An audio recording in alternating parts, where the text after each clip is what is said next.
I'm glad the kicker played well. You know, we get down, we battle. You know, you can look at it and say, man, we could have been up 28-0 at one point, but we weren't. So that's got to give them credit for stopping us and not letting us in the end zone. We did cross the plane the first time, and they got called back. But, you know, officials make mistakes too, I think. So, but we get down to the end, and you know we lose Cavender to an injury, and I think it deflated us a little bit. I think we're up 16-0 at the time, and it's kind of in shock with the injury itself and being over there, and everybody's worried about him and what's going on, and so I just kind of took it a little bit. We're kind of a little shell shocked. Didn't get some calls correct.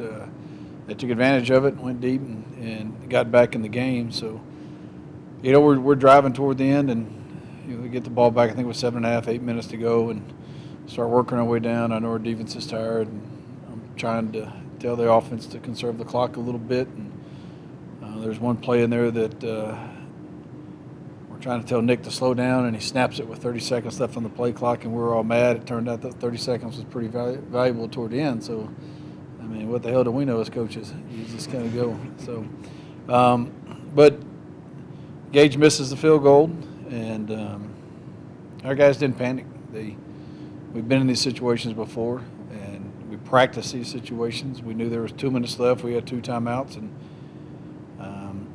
I knew that if they ran the ball 3 times, that we'd probably get the ball back with about a minute 10, minute 20 left, and you know they helped us. They tried to throw the ball on 3rd down. Guys made a great play. Dylan Mata forces them to throw the ball early on the little bootleg, and we got guys covered downfield, and again they get rid of it and end up punting to us. And I thought that I mean we do a 2-minute drill every single week, and I try to make it as difficult as I can. Give them 30 seconds, no timeouts. Field goal's got to come out, and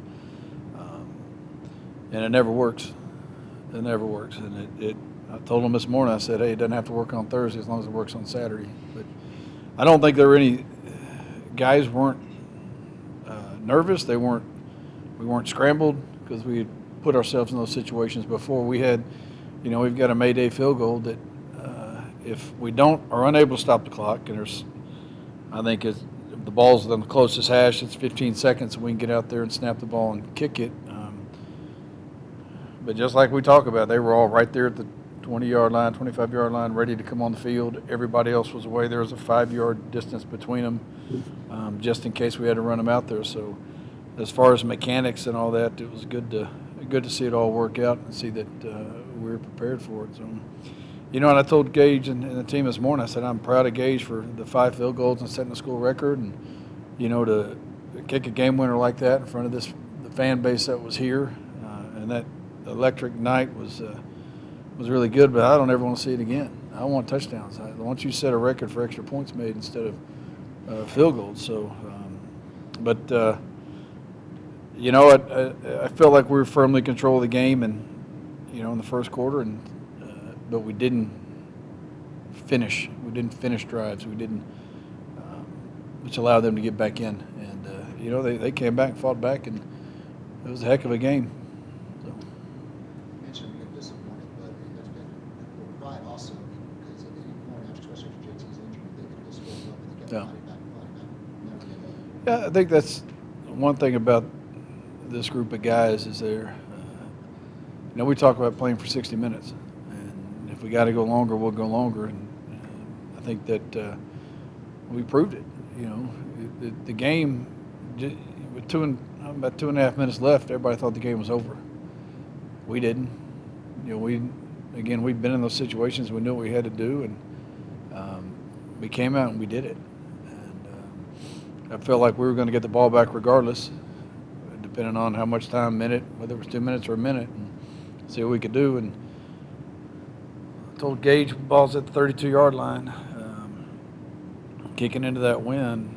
I said, you got it from here? And he said, Coach, my adrenaline's going, so we need to. And then Nick rips off that 18-yard run, and so made me feel a little bit better. And Gage was very disappointed coming off after the miss, and you know, I told him, I said, get your head up. We're going to get another shot.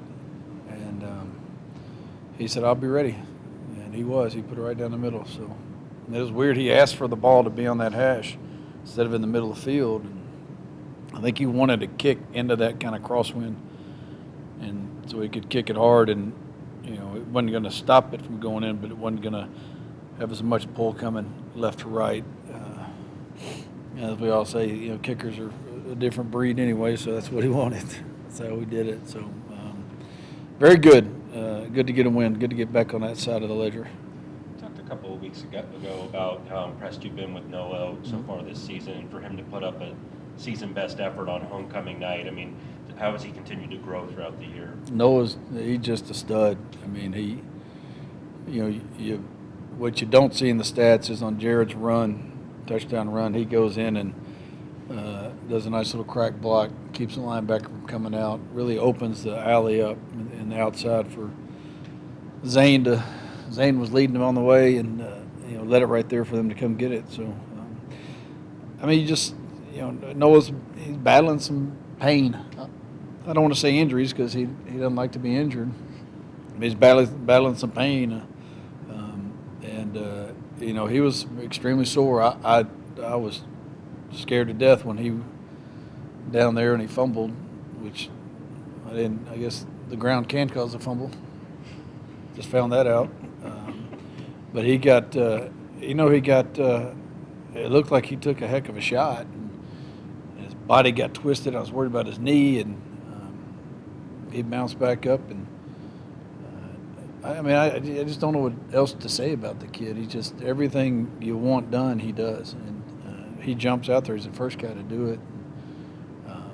He hates missing practice.